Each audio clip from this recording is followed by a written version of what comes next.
que é hora de investir na família, e para isso nós temos a pessoa de Rafael e uma apresentação especial dessa figura humana maravilhosa que, coincidentemente, é meu genro.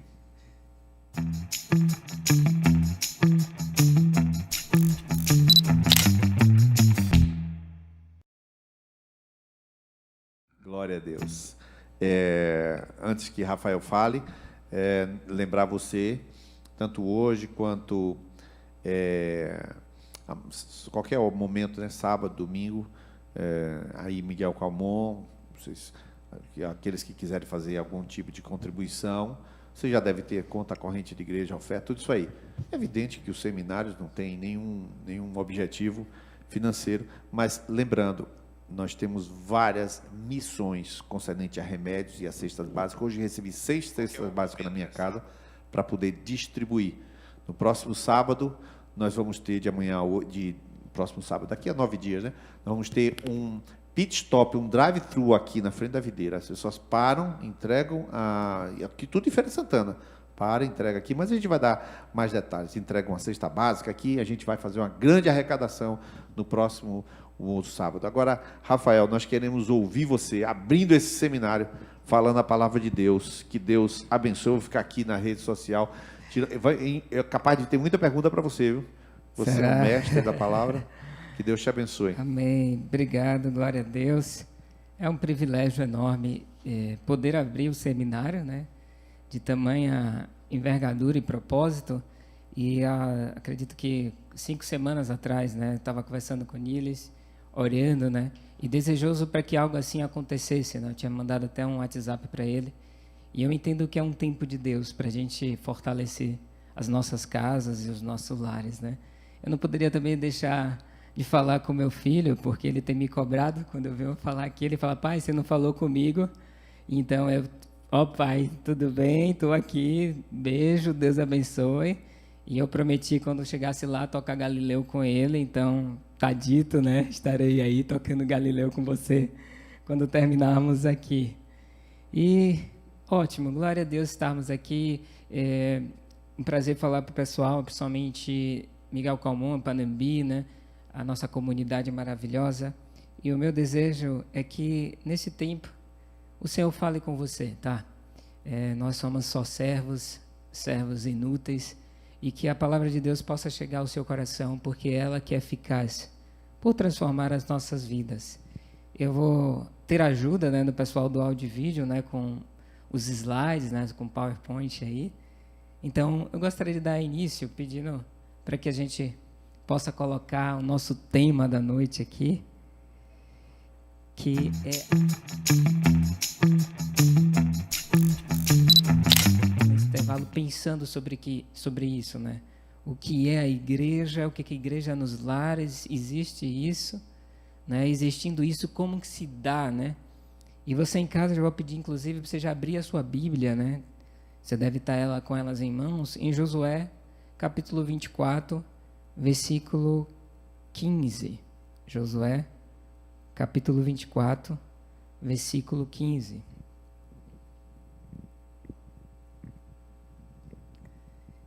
Diz assim a palavra de Deus: mas se vocês recusarem a servir ao Senhor, escolham hoje a quem servirão.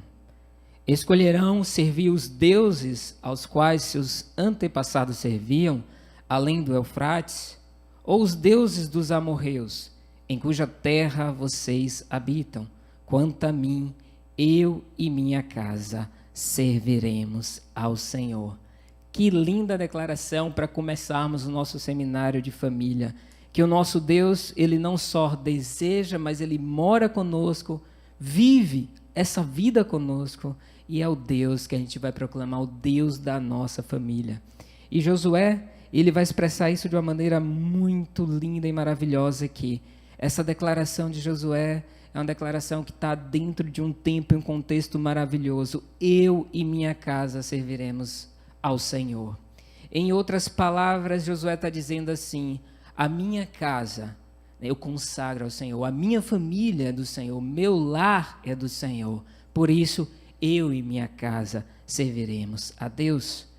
E se você estiver acompanhando, chegando em Josué capítulo 24, você vai descobrir que nos capítulos anteriores, o Senhor, ou Josué, fala quem é esse Deus a quem ele decide consagrar essa casa, essa família, ou que decide confiar, né, os seus bens ou tudo mais. E a gente, olhando a palavra, e os meninos vão colocar aí na tela, nós percebemos que este Deus a quem Josué decide consagrar a sua vida é um Deus que concede descanso a Israel. Então a palavra vai dizer que é um Deus que concedeu descanso, é um Deus que faz coisas maravilhosas pelo seu povo. É um Deus que lutou por este povo. Então esse Deus que estamos consagrando é o Deus que luta por mim e por você. É um Deus que expulsa as nações poderosas e ninguém consegue resistir. Se você está lendo o Gênesis, aí vai avançando os livros da Bíblia, você vai perceber que Deus vai avançando com o seu povo. E que todas as promessas, no capítulo anterior, diz que todas as promessas do Senhor se cumprem. Então este é o Deus a qual Josué consagra a sua casa, um Deus que é fiel, um Deus que providencia descanso, que faz coisas maravilhosas, que luta ao nosso favor e que se coloca entre nós e os adversários. Em Josué capítulo 24, 13, a palavra de Deus vai dizer assim: eu lhes dei uma terra que vocês não cultivaram e cidades que não construíram. As cidades onde agora habitam, eu lhes dei vinhedos e olivais para alimentá-los, embora vocês não os tenham plantado. E é esse o nosso Deus, o Deus que decidiu nascer, viver e morar dentro de uma casa. É um Deus que nasce em uma casa, para que eu e você passássemos a ser morada deles, né? E o homem vai tendo revelação do que esse Deus queria fazer. O que esse Deus queria fazer com com sua criação, né? E eu coloquei aqui que esse Deus é quem vemos no texto desde Adão e Eva. Adão e Eva têm a Deus como aquele Deus que está externo, né? Uma relação de fora. É um Deus que está fora do jardim e entra no jardim para ter aquele momento específico de intimidade. Esse era o Deus do qual Adão e Eva tinham um nível de revelação. Depois a gente vê a história avançar, o Deus de Caim e Abel, que ainda é o mesmo Deus, mas o homem ainda não tem a revelação. E Caim e Abel é o Deus para eles que ele vai buscar para ofertar. Então, é o Deus daquele rito, ou o Deus daquele programa, é o Deus que eu vou até ele levar algo.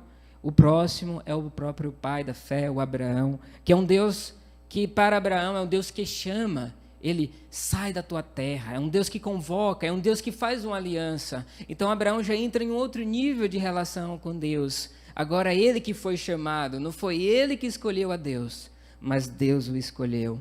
E avançamos, chegamos até Moisés e vemos um povo que não quer se relacionar com esse Deus, porque não entende, não compreende e tem medo desse Deus todo-poderoso.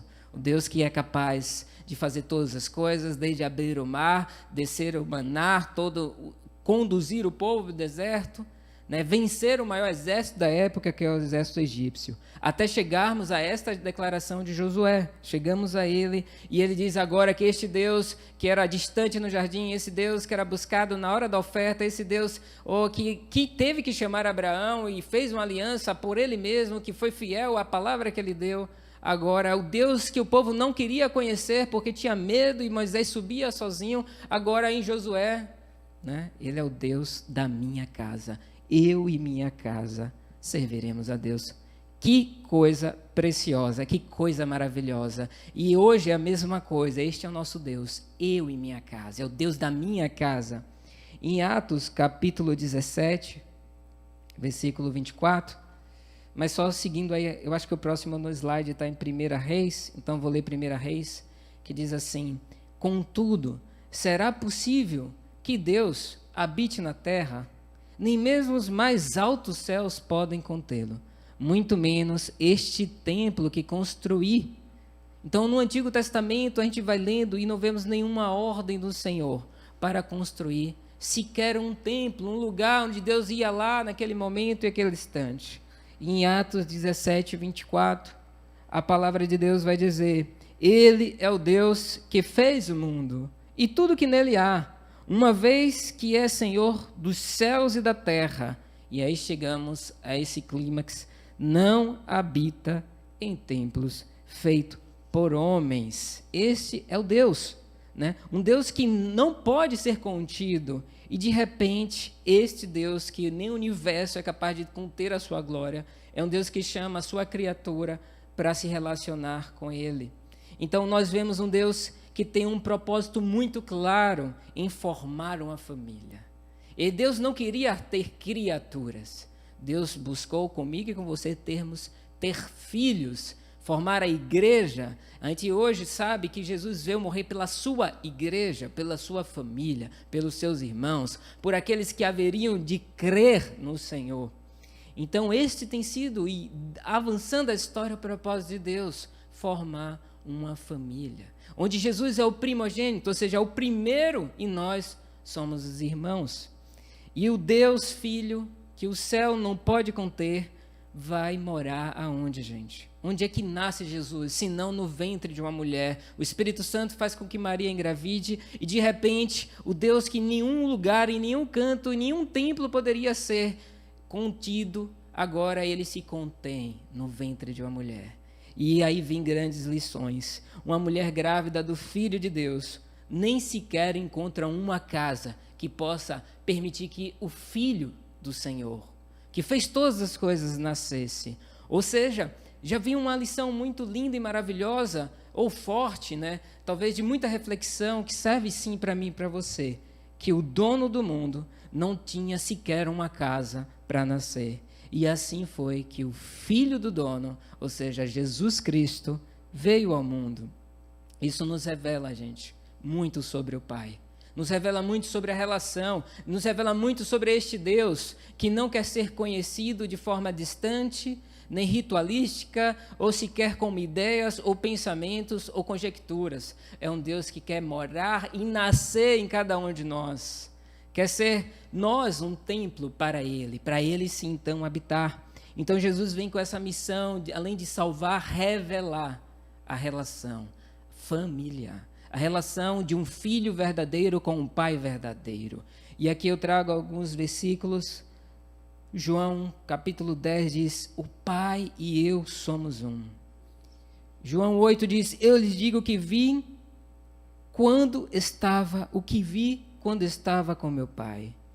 E João 8 diz assim: onde está seu pai? Perguntam a ele, e Jesus responde: uma vez que vocês não sabem quem sou eu, não sabem quem é meu pai. Se vocês me conhecessem, também conheceriam quem? Meu pai. E por último, João 16, que diz: sim, eu vim do Pai e entrei no mundo. E agora deixo o mundo e volto para o Pai.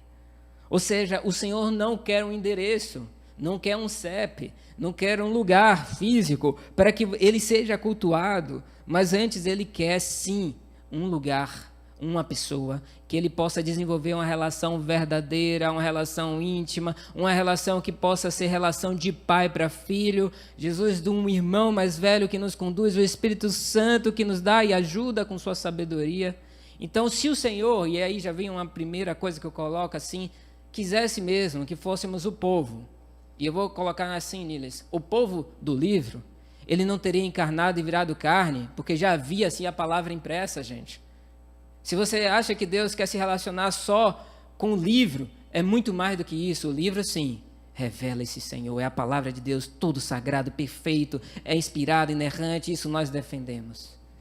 Mas o que eu quero dizer é que é muito mais que isso. É como o João, o apóstolo, vai dizer que não poderia conter no universo tudo o que o Senhor veio a fazer em terra, não daria para ser escrito. O nosso Deus não é do tamanho da nossa cabeça. Pelo contrário, Ele ocupa o tamanho do seu coração. Então, gente, esse é o nosso Deus. Não um Deus que quer um lugar na sua vida, mas um Deus que quer a sua vida, quer a sua casa e quer participar da sua família. Ele não quer ser como aquele pai distante que mora em uma outra cidade, que em semestre a semestre você vai ligar para ele e perguntar, está tudo bem? Não, não é esta a relação que Deus deseja desenvolver com a gente. E com isso nós percebemos, pela palavra de Deus, que que o Senhor compra com preço altíssimo essa família. Compra eu e você, a minha casa e a sua casa, com preço de sangue.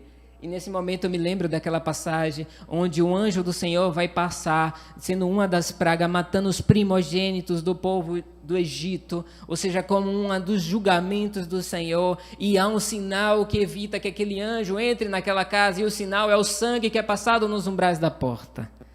E nada mais poderíamos aplicar, se não menos, que o sangue de Jesus nos protege, nos compra e define: esta casa é minha.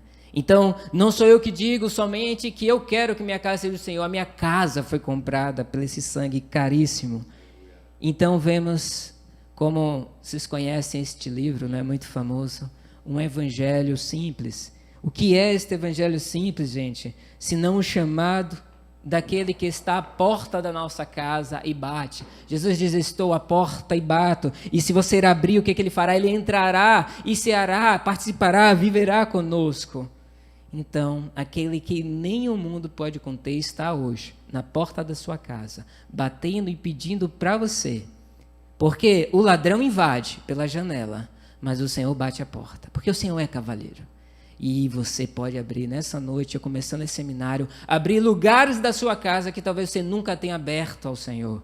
Quem sabe muita gente nunca abriu as finanças para o Senhor. Ou quem sabe muita gente não abriu o quarto para o Senhor. Ou quem sabe não abriu o computador para Deus.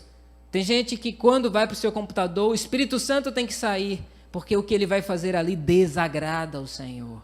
Quantos mandaram o Senhor fora das suas horas de lazer e diversão na casa?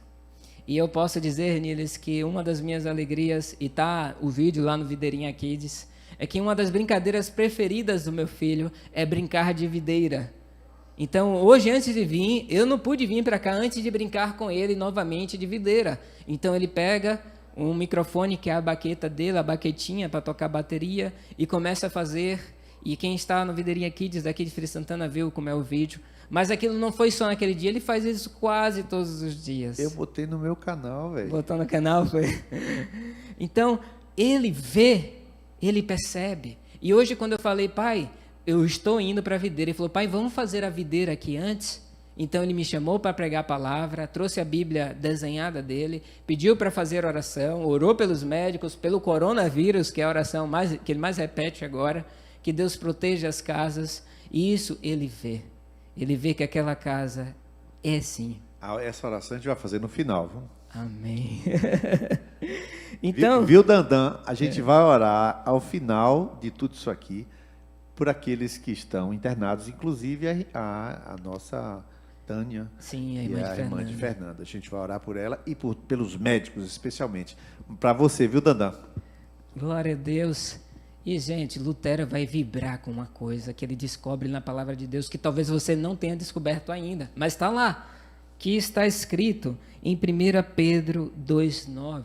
Olha que lindo. Vocês, porém, são povo escolhido, reino de sacerdotes, nação santa, propriedade exclusiva de Deus. Assim vocês podem mostrar às pessoas como é admirável aquele que os chamou das trevas para a sua maravilhosa luz. Foi isso que abriu e explodiu a mente de Lutero. Qual é a revelação que ele teve de Deus? Não existe mais aquele sacerdote com aquela roupa, com aquele vestimento, com aquele ritual que só ele tem acesso a Deus. Deus, quando o Senhor veio e rasgou o véu, chamou a mim e chamou a você para sermos sacerdotes na nossa casa, na nossa família, em nossa vida. Então hoje vivemos, Niles, o tempo, não que o pastor, ele tem a missão de ler a palavra, estudar a palavra, se relacionar com Deus, mas onde a igreja tem o privilégio, não é o dever, o privilégio de ter o contato direto com o Pai e exercer esse, que eu posso falar de um dom maravilhoso, ser sacerdote.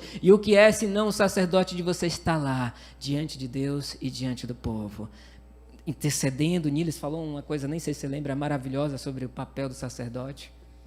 Eu ia pegar esse gancho do sacerdote, já tem dois grandes insights aqui para todos nós, e aí Rafa já pega novamente o ritmo aqui, o insight sobre a casa, porque na cabeça de muita gente a casa de Deus é o templo, desde o Antigo Testamento. Deus é um Deus que está fora da casa. Josué diz, não, entra na minha casa, entra aqui, minha casa vai servir ao Senhor. E a segunda revelação é o sacerdote, porque todo mundo pensava em templo e sacerdote, agora é casa e nós, sacerdotes. Glória a Deus, isso é maravilhoso, gente, porque você está onde agora? Se não na sua casa. E qual é a sua missão aí, se não ser o sacerdote? E uma coisa que eu acho maravilhoso do papel do sacerdote é que ele fica nessa posição. E assim, eu como marido, sacerdote em minha casa, eu tenho uma missão de só deixar entrar naquela casa aquilo que seja de Deus. Só entra programa que edifique a minha família.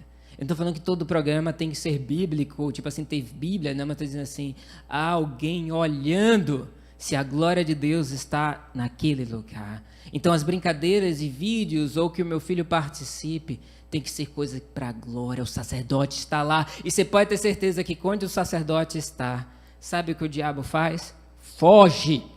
Porque basta tirar o sacerdote e o diabo começa a fazer a festa. Mas eu falo sacerdote aqui, não só o marido, mas você que é meu irmão em Cristo, minha irmã, você tem esse papel diante de Deus de interceder e viver o evangelho completo, o evangelho simples em sua casa. Ou seja, a sua casa não precisa ser menos do que o céu é atualmente. E eu escrevo isso mais à frente. O que é que eu quero dizer com isso? Que a tua casa, independente se o seu marido não é convertido ou se sua esposa não é convertida, se é só você em sua casa, ela tem o que é necessário, o que é suficiente para que a glória de Deus esteja lá. Enquanto eu escrevi essa palavra, eu me lembrei da mãe de Agostinho, que se tornou talvez um dos melhores pensadores, um filósofo, iniciou a filosofia cristã, escreve coisas maravilhosas. Quantos anos a mãe de Agostinho não intercedeu por ele? A exercer o papel de sacerdote por ele, até que então ele se converte, se torna um dos pais da igreja mais famosos e mais preciosos, né? Então, eu quero dizer para você, a sua casa é lugar, sim, de oração. A sua casa é lugar de oração. Seu filho, sabe onde seu filho tem que aprender a orar? É na sua casa. Recentemente, foi semana passada, Daniel chegou para mim e Ed, a gente ora normalmente na cama dele, sentado, e ele falou, não, quero orar com uma vovó, né, que é Fernanda, porque Fernanda ora de joelhos. Aí ele mandou eu e Ed na cama dele ficar de joelhos, que ele queria orar igual a vovó.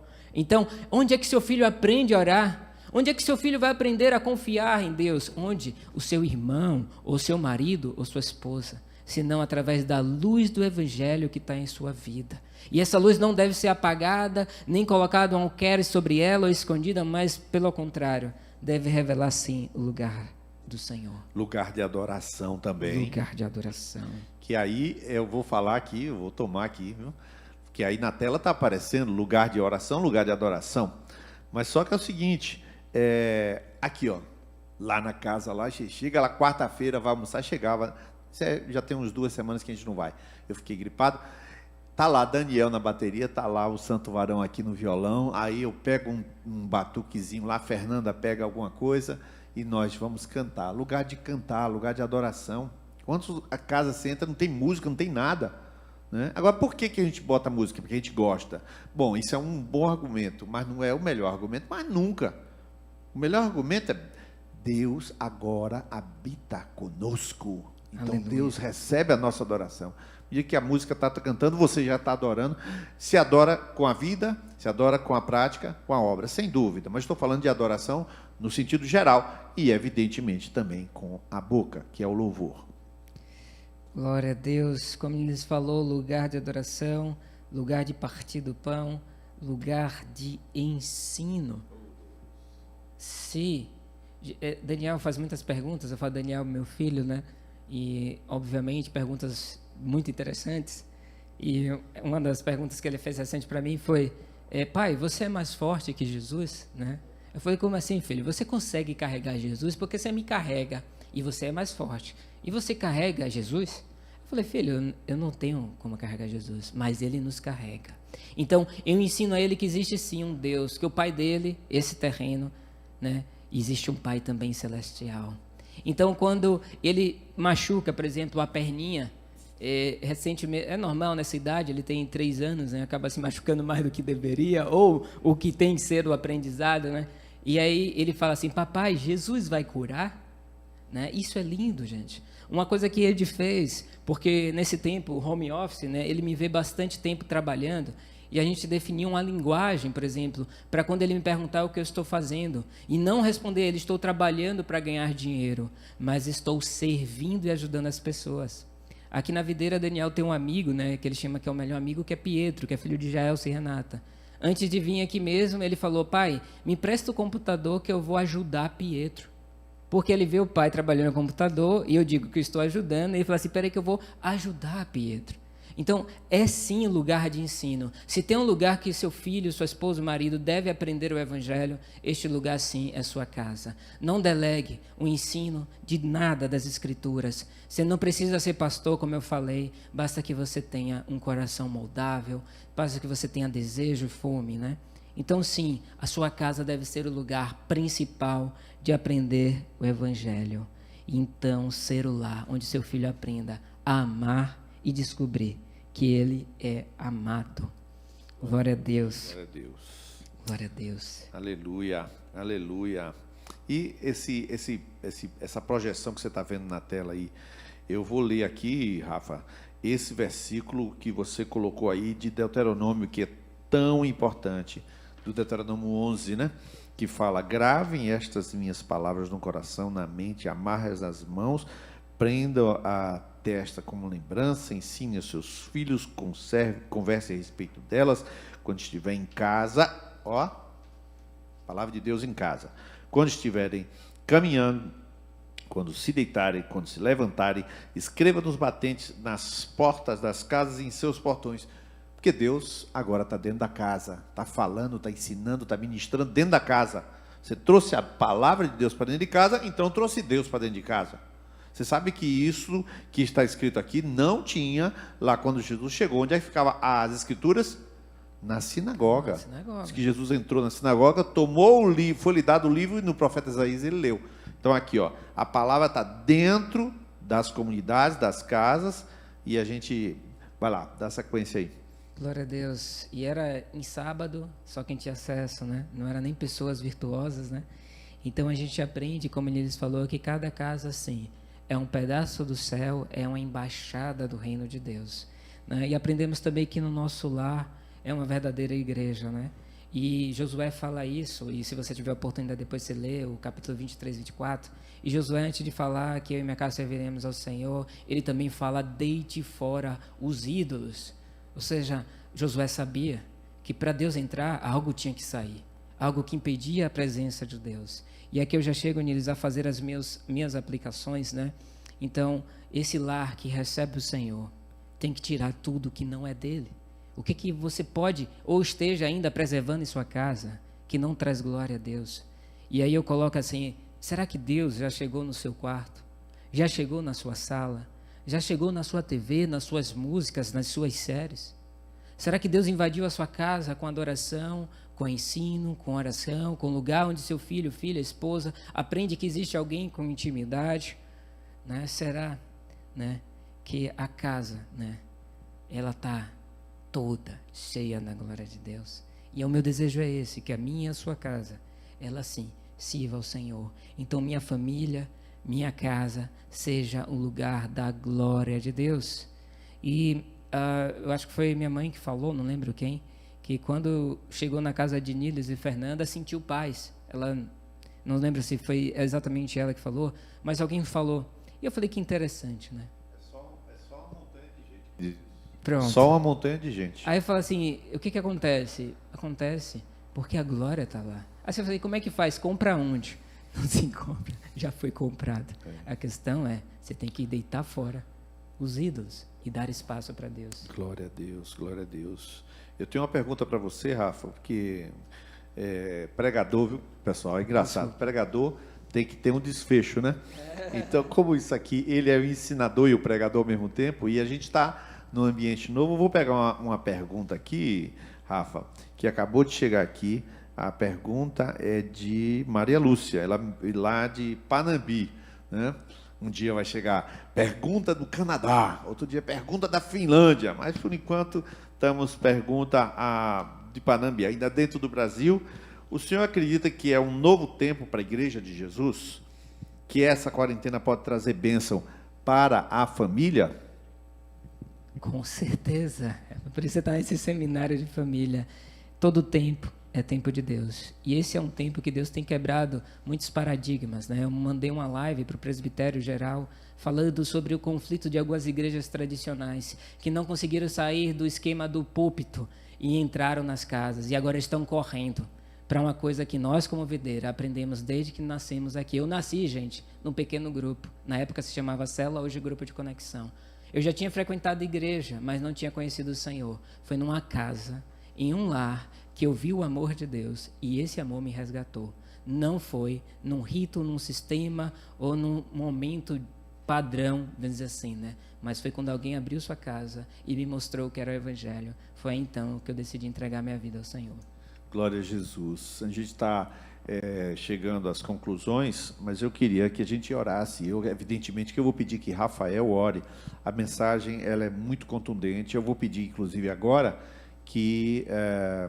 aliás, eu vou fazer isso aqui agora, enquanto a gente estiver orando. Quando terminar a oração, o milagre da multiplicação acontece nos grupos Ágape. Eu mando o esboço que você acabou de assistir, eu mando para todo mundo aí agora. E aí vocês repartem. A tônica é muito clara. Deus, o nosso Deus, Jeová, Yahvé, ele nunca esteve dentro de casa. Quando ele foi entrar na casa de Adão, Adão pecou. Adão caiu fora. Se ele tivesse entrado na casa de Adão e Eva, Caim não tinha matado Abel. Não tinha matado Abel. Então o que acontece? Quando Deus entrou na casa de Josué, não significou que entrou na casa do filho de Josué, que aquele povo não era nascido de novo. O que acontece agora? Quando Jesus entra, o Espírito Santo, pela nova aliança, vem para dentro de nós, e nós dentro da casa, fazemos da nossa casa um templo, um lugar de adoração, um lugar de edificação e de ensino.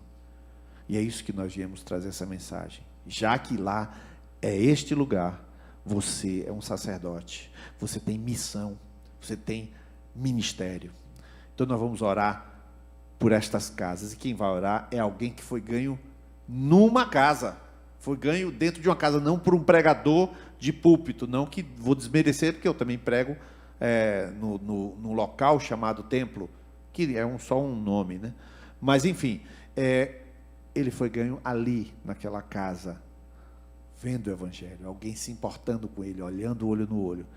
Rafael, eu queria que você orasse agora por todos os lares, pelos maridos, pelos esposos, pelos filhos, para que eles desejem que todos os dias haja uma experiência com Deus. E o segundo motivo é que você ore por aquelas pessoas que eu vou falar com elas agora, que são as pessoas que não conhecem Jesus.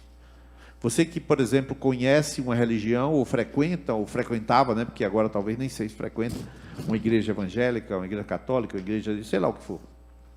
Mas você não tem uma experiência no seu lar com Jesus. É um verdadeiro inferno.